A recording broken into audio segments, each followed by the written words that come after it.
No, I just got a really dumb idea in my head. Us sitting down to Oh. do a serious video is like the worst idea. Right. We're gonna try and cover like a serious subject here, and we can't even like sit down for 5 seconds and talk about this. I think we all have ADHD, and that's the issue. Anyway, War Thunder Roadmap was released today. A lot of exciting information there. We'll go through it, translate a bit of it, give you our reactions, our opinions, and then hopefully there's some good stuff here. I think there is, so cautiously optimistic so far. Sounds What do good you to mean me. cost submission? It's a great. This is a great day. Do not though. go used car salesman. Do not slap the hood of this baby quite yet. These are just words on a website. But Bo, it Are can you fit trying to so sell much this to us, news. There is a new War Thunder patch hitting. This section right here will be in the patch tomorrow. But here is the primary page with a lot of information. War Thunder changes roadmap. A lot. A lot. There's a lot here. So many. Thor, you want to talk economy? Yes. Let's talk economy. That's where this whole thing started. That War is Thunder true. economy. All those silver lions that people were losing. Improve the balance of silver lines, increasing the reward multiplier, and reducing the cost of repairing vehicles to make all vehicles break even for the average player, including without a premium count. This is a great change. That's, I think, one of the big things people really wanted. And I think we've all been feeling that for a while here. So, Oh yeah. they did put some numbers here, so we'll go through it in a second. They actually put spreadsheets, which was a big thing people wanted to see. They actually want to see percentages and how things were going to change. So, we'll get to that in a second. Oh boy, you can't tease the Eve online. You want to go to the players like spreadsheets? Oh, let's go to the spreadsheets. Let's look at the numbers. So we have a average page and then we have a vehicle page. If we just look at realistic, for instance, rank 4, they're showing a average repair cost of minus 8% across the vehicles, and then a reward multiplier up 8%. That's if gonna our be a math is lot. correct. So you see a lot of green on this page for the most part. If we Yeah. go to the vehicles one, this is where it gets kind of overwhelming. You will see that there is a lot of green on the repair cost, which means that things are going down in price. And then they're going to be adding a lot of multipliers to most vehicles, or they're at least balancing things. So this looks pretty good. You can go through this, check out what vehicles you want. There's a lot of information here to go through. It's a very welcome change. So there's all that stuff right there, right? Calculations of the economic parameters of each vehicle from average indicators instead of vehicle stats. For all, this is very wordy. For all vehicles of the same type and one battle rating, the average stat indicators will be calculated, after which they will be used to calculate rewards and repair costs for each vehicle in accordance with its economic rank. What I believe that is trying to say is that there will no longer be balancing through repair cost. Yes. That's what it sounds like. So that is huge. That is one of the biggest things. The poor M1K players from like 7 years ago are now like, hopefully, it's too late for them, but They can rejoice from the retirement home. B29 players, wherever you are. All the bomber players. Improvements to premium accounts. If your total repair cost exceeds your income, you'll be compensated after the battle, ensuring that your SL tally for the match remains 0 unless you have team killed. Which means you can theoretically not lose money unless you team kill. Right. They're calling that, I believe, like Silver Lion Insurance. Yep. Correct. Yeah. I mean, it'll still affect us. Yes. You know. But it's a welcome change, and also gives premium still a Reason for having a good value. And then they added free backups to newly purchased premium vehicles. This is really good for people who are buying, let's say, a rank 5 German vehicle, and they don't have other rank 5 German vehicles go with it. This now means they will not be one and done in a match. Correct. So it's kind of nice to see there's some other value coming with your premium vehicle. Dynamic repair cost reduction. The shorter the lifetime, the cheaper the repair. I am mixed on this one. Basically what that means is that if you're probably spawn camped, the vehicle costs lesser to repair because you died almost instantly. The concern here is that with vehicles like armored cars or fast things that try to sprint out and intercept other teams right off the bat, you know, it kind of encourages that, like, go fast, die fast playstyle, right? Yeah, I'm with you on that mixed feelings on that one. It all depends on how they implement that.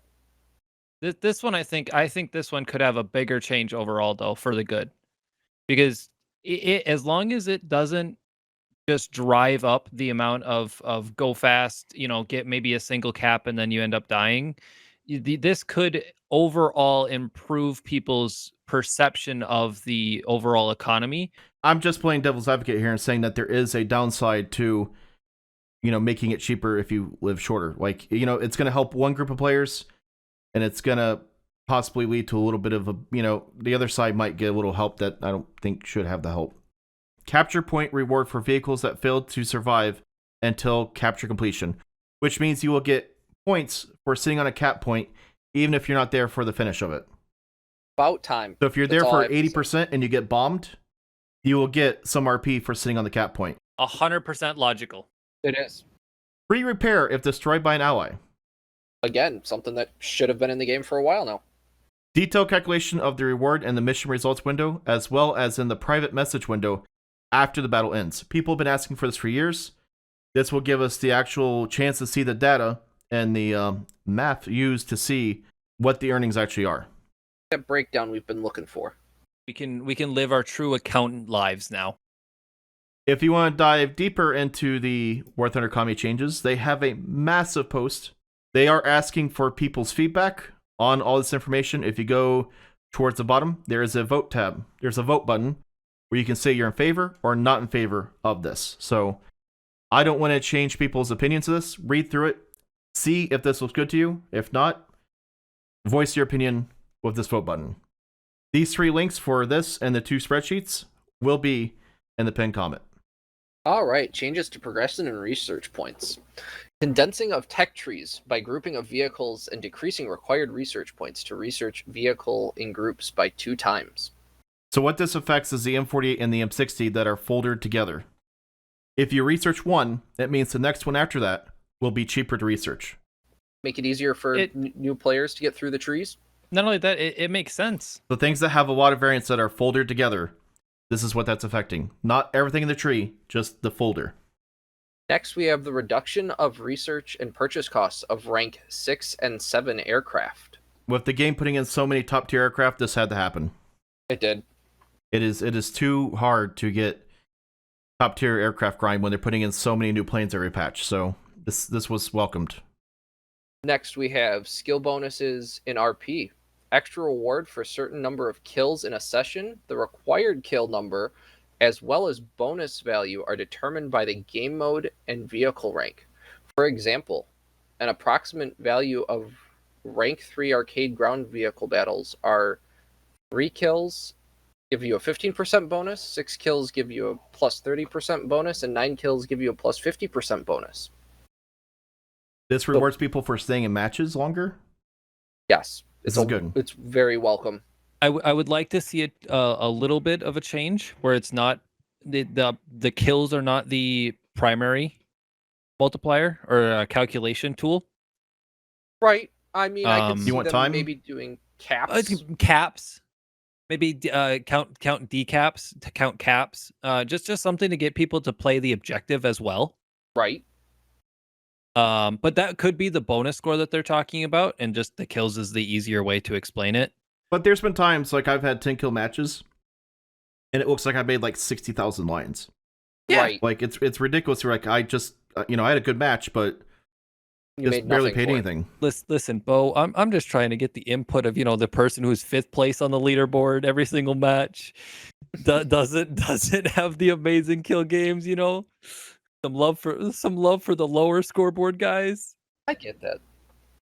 All right. Next, we got the detailed calculation of the reward in the mission result window, as well as in the private message after the battle ends. The same thing as the silver lines above. Economy. Yep. More information given. Same thing, great change.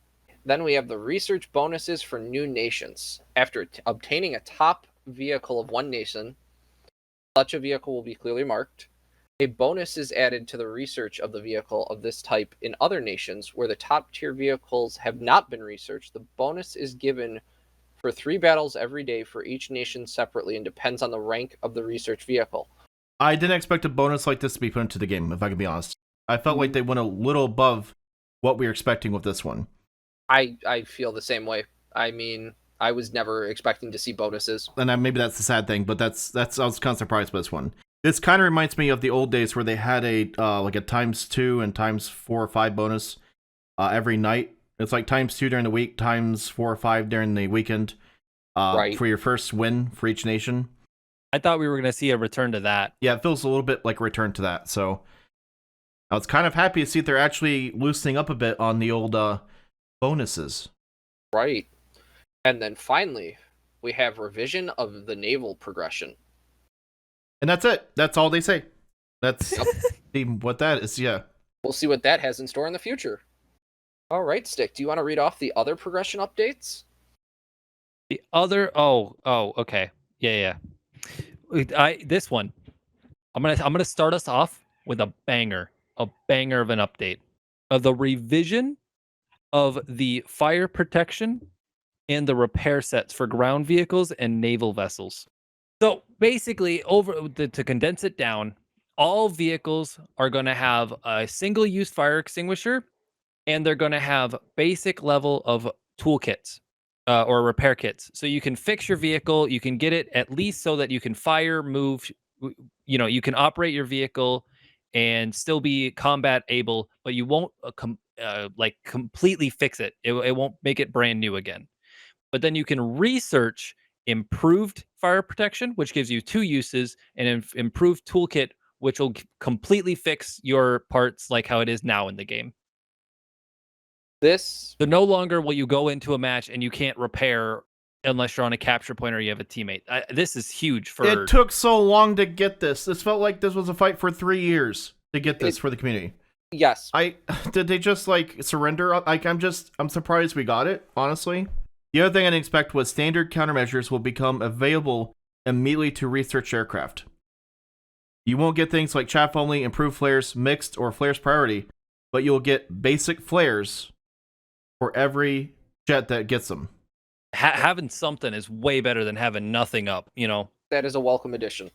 After that, we see if you use your repair or your fire extinguisher on allies, get a bonus. Nice. Promote it, be a helpful teammate. You never know. They're promoting team play again there. You could be the person that changes that man's game. After that, we see a helicopter research progression by just playing ground vehicles. You can select if you want to research tanks or helicopters. You don't have to play a helicopter to research helicopters.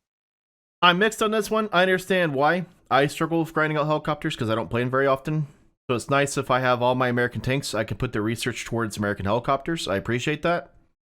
To me, it just feels kind of weird because it's like we don't have helicopters. Like, I wish helicopters grind was a bit better. I think it's a good option to add because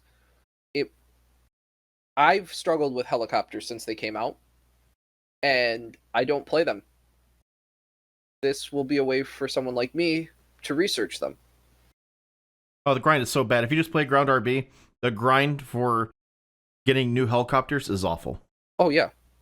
After that, battle tasks and battle pass are available in simulator battles.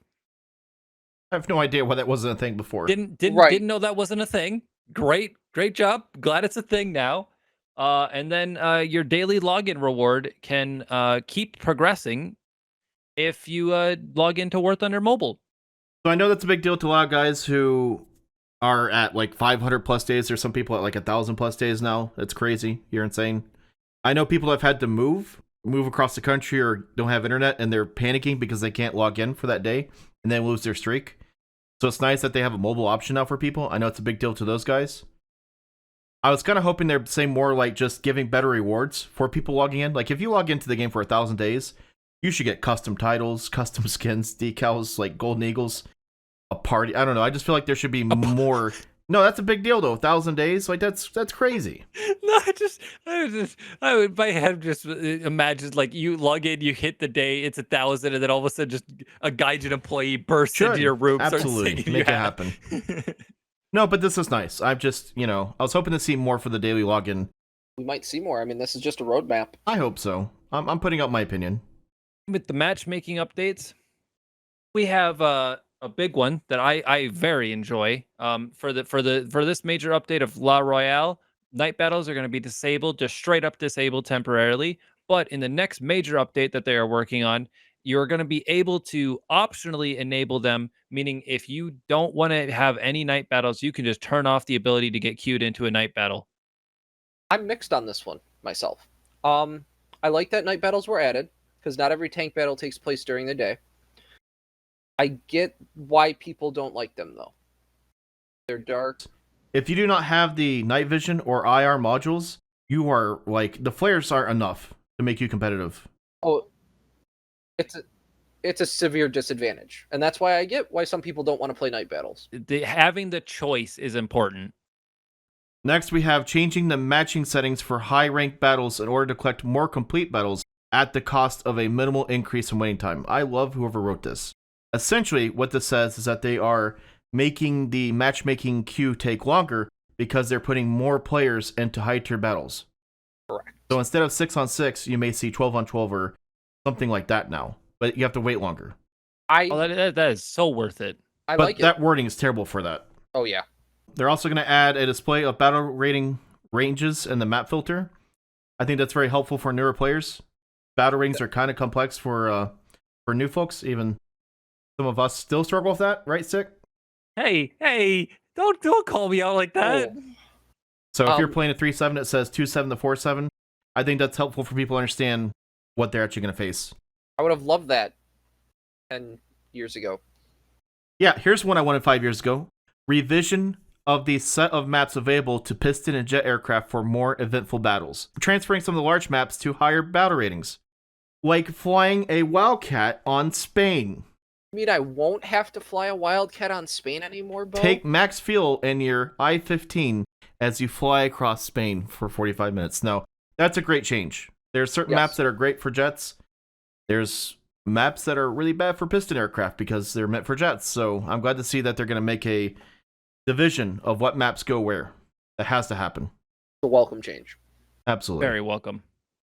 And then finally, we have improving the balance of late Cold War era vehicles when the homogeneous steel and full caliber shells to APDS, ATGM gun stabilizers by changing the BR of certain vehicles. What this means is that there's too many vehicles of different eras facing each other, like World War II, Cold War, Korea, and you just can have a bunch of technology that's all fighting each other in a giant crock pot of hell. And so this battle rating would be for RB like 7-7 to 8-7. Absolutely. This is where that focus has to be. Right. And things like the mouse really, really, really suffer right here because of what it can face. And they have to get more distance between this tech. They do. Yeah, they almost need a BR jump between those two to strongly reflect that jump in technology. The Yag Tiger and the BMP, in my personal opinion, should not be like facing each other. Oh, no. Not at all. It's pretty crazy. I'm glad to see that this is getting some focus. I wish they would do that for more areas of the game once they're done. I'm pointing at my monitor with my hand, like people can see that.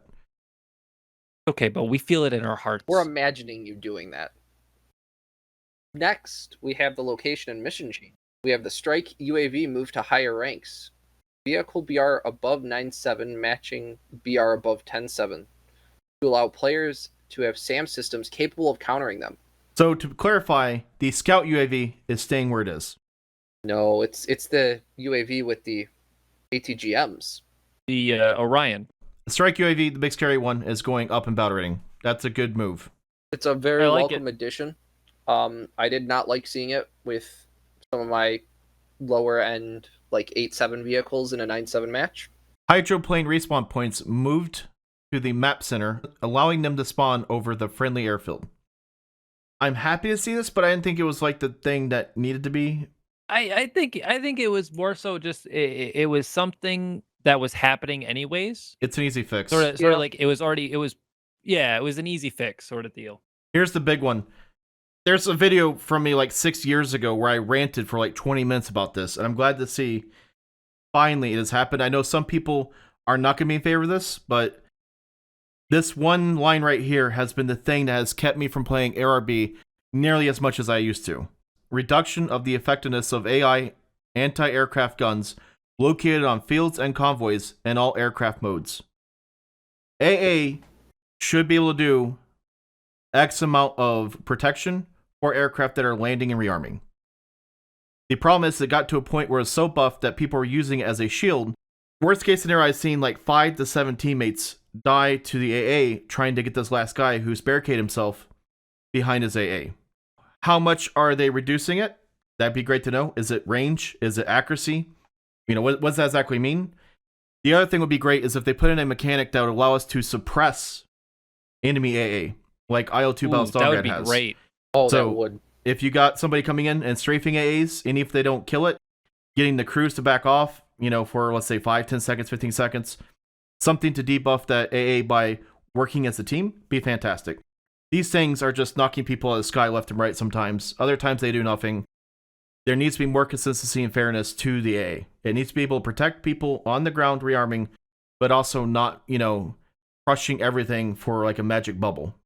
All right. Next, we have special winter trees for winter versions of locations. Stick should have read that. That's his people Trees! working the proper trees for winter maps. I get winter trees. Oh boy. Now, I just want to point this out there, Gaijin, in case you're listening. You know, special timer on Christmas. Would love to see some Christmas trees in matches. That's a great idea. Oh my god! Imagine if they did night maps and the Christmas trees they glowed in the dark. Oh my! Fixing issues with bushes when shot through or after a collision. This is huge. Heat shells and HE shells exploding on random little like shrubs. I assume this is what they're talking about. Like, that's the only thing I can imagine they're talking about. That's what it sounds like to me. I hope that's what it is. Maybe it's wishful thinking. Next up, we got a bunch of fixes on locations where they're gonna move the landscape around and get rid of some of the forests and hills that people like to camp on or behind or in. Yes, all this, I'm going to highlight it here. All this is a lot of balancing to a lot of existing maps. They've identified that there's areas that players are going to that are outside usually the kind of playing area, away from the objectives that they're using to shoot in. They're going to remove some of that foliage or the hills or trees that people use that for cover. They're going to be trying to move the one-sidedness of some maps like Japan. I'm glad they're taking the player feedback and actually trying to adjust these maps. This is a welcome addition, especially to some maps that people complain about, or a lot of them that are banned or disliked.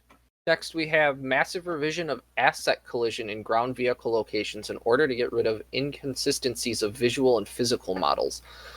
So Hitbox fixes. Yeah, like when your heat shell just randomly explodes, even though there's no ground there. When you're shooting low to the ground. I also think what that means is that the trees that you shoot that fall over and then they pop back up, and you have to shoot it again, and it falls over, and you shoot, and it pops back up, and you shoot again. Like some trees just won't die. I assume that's also what they're talking about when it says. I hope so, because when they say inconsistent visual and physical models, I'm hoping that's also included in that. Listen, Bo, when a tree lays its roots, that's where it's laying its roots. Don't deny us. There's a lot of things they could fix in terms of hitboxes or collisions and ground forces. So I'm hoping it's little things like that. Now we get to the fun part, Bo. The gameplay. First up, on this update of La Royale, we're getting a refinement of the damage model on small caliber heat rounds, which I believe is 90 millimeter or smaller, based on the Q&A that was out there that talked about this. Makes sense to me. A lot of the time, I don't feel like my small caliber heat rounds are doing enough damage. I'm kind of holding my breath though until I see it and play it. You know, we'll see how it goes, but there needs to be something done for sure. As long as they are trying, is I think the important thing with many of these updates is there's an attempt. Sometimes when you change the way shells work, it's either a blessing or a curse depending on which way it goes. So after that, we have some improved indication on the spawn zone protections. First of which is that if someone is shooting into the spawn, they will have a indication showing that that person is being protected by spawn protection, so that the shooters know why their shell magically went through a tank. But then also on the other side is there will be an indication on players in the spawn zone if someone is shooting at them to mark them on the minimap, similar as if it's being scouted. Basically, it means if somebody is sitting in a corner map shooting into a spawn and they hit somebody in the spawn, they will pop up on the map for everybody to see where they're at. After that, they're going to be finalizing the mechanisms. No. Finalization of the mechanics of the commander sight and tanks, adding a short delay to hunter-killer mechanics. Some of the MBTs, when you kill the gunner, the commander has override that he can shoot. And there is no delay currently. So this will at least give a probably 5-10 seconds, something hopefully like that, where the commander doesn't just grab it and fire. I mean, I like this. I don't know how many times I've killed the gunner on something and the commander just, they swing the turret and I get killed. The ability to accept an apology for a team kill. If the apology is when accepting an apology, the apologizing player is not awarded penalty points, followed by a possible kick from the session and a ban for this team kill. That's a very simple mechanic that I don't know why we haven't had to this point. Especially with bigger bombs that came into the game, the Lancaster and the P8. Sometimes accidents happen. Legit accidents happen. Right. So it's nice to see that's an option. Yep. And also it just having a button that you can press and do it is so much better than just having to type it out yourself. Destructible 3D decorations, adding the ability to shoot down or destroy, taking into account the settings of damage to allies in the selected game mode. I like this wording. At the same time, we do not plan to add the effect of the decoration on the projectile to simplify the vehicle damage model. Basically what they're saying is 3D decorations will be able to be destroyed. So I assume like the gnome, for instance, will break or shatter or something, which is kind of cool. It's a nice little thing. Reworking of the network logic to solve one of the problems of ghost shells, the favored killer mechanic. So it looks like they're going to look into what's causing ghost shells in the game and what they can do to fix it. It's gotten better, but it still happens. Yeah. I think this is more saying that they're gonna look into the base code of the game and see if maybe they can allow for more leniency.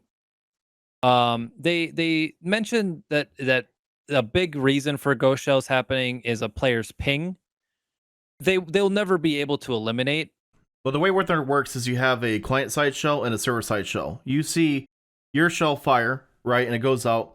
And most of the time, it's pretty close to what the server side's reporting. But if you have bad latency or there's a network issue on the server side, you may see your visual shell hit them, but the server side packet, right, that has the information, never made it there, was corrupted, was lost, whatever, and then that's what creates a ghost shell. I mean, I'm all for them if they can make ghost shells happen less. I mean, I get what Stick's saying. They're never going to be fully able to eliminate them.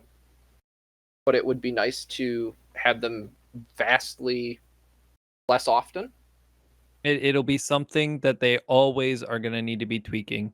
But the important thing is that they've acknowledged that it is still a thing, and that they are going to keep trying to lower the chance of them happening. And that's a big thing. Up next, we have my favorite. Refinement of the tank and landscape collision solver in order to fix situations when a tank has flipped on its turret top and is almost impossible to turn over. Yeah, this happens quite a bit where a tank flips over, the turret goes through the ground, and then the person is completely unable to be saved because the tank is merged into the map. Like a black hole. This one I have read 5 times and have brought in 4 other people to interpret for me. So I will do my best to tell you what I think this means. If people in the comment section want to just give me your interpretation, or if you understand what's happening here, please feel free to correct me, because this is so... We even took the Russian website version of this and translated it through different translators to try and see if we get a better wording of this. We didn't. Improved target hit alert in the aircraft battles. For an air target that is considered shot down under current conditions, but still has the ability to hit its offender, or if there are munitions on fire, we are going to add a delay on reporting the frag, possibly blocking the control of the shot aircraft after some time. What I believe some of this means is that when an air RB, when you hit somebody and a wing falls off, sometimes they get reported as dead, and their name gets faded. But they can still fly with a missing wingtip or missing wing. And then you can see that person fly back around and sometimes kill people with a faded out name, correct? Yep. Correct. So if the aircraft does not have a dead pilot or is smashed into the ground or exploded, I'm going to assume that their names are going to be bright red for a period of time until, such time has passed.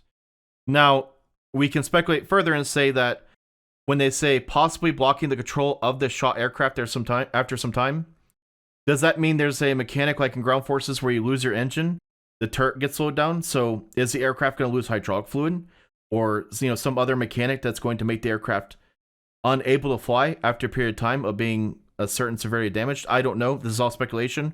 I really wish this was worded better. At least just making the name not immediately faded out if it's not 100% kill. I think that's a good thing. I just don't know what possibly blocking the control of the shot aircraft after some time exactly means. All right, after that we have making it easier to report hate speech in a chat, adding a separate category of complaints, as well as showing the chat log as attached to the complaint. Thumbs across the board. So below they have the graphic of the time frame, so you can go through this. I'll put the link in there. This is all stuff we just covered, but just in a nice graphic. With pretty colors. And then again, please check out this page with the economic revision. Read through it, and then vote here at the bottom, and leave your feedback, because this matters. After reading everything we just did, I'm hopeful, optimistically hopeful. Just hopeful. Just hopeful. I mean, if all of this gets added, it'll be great for the game. It'll bring back a lot of players. I'm hoping it all gets added. Actions speak louder than words, though. Right. So they need to do all of this. And it's a lot of work. I appreciate them putting the time. This was a lot of work just building this all, I bet. Like, the meetings they must have had would have been crazy. Oh, yeah. But I'm glad to see that they've at least done this part of it. I'm hoping there's more, of course. I mean, as a consumer, we want a better product. That's it. Feel free to leave feedback in the comment section. We'll do our best to answer. We will be putting out some new patch videos for you guys shortly. And again, thanks for watching.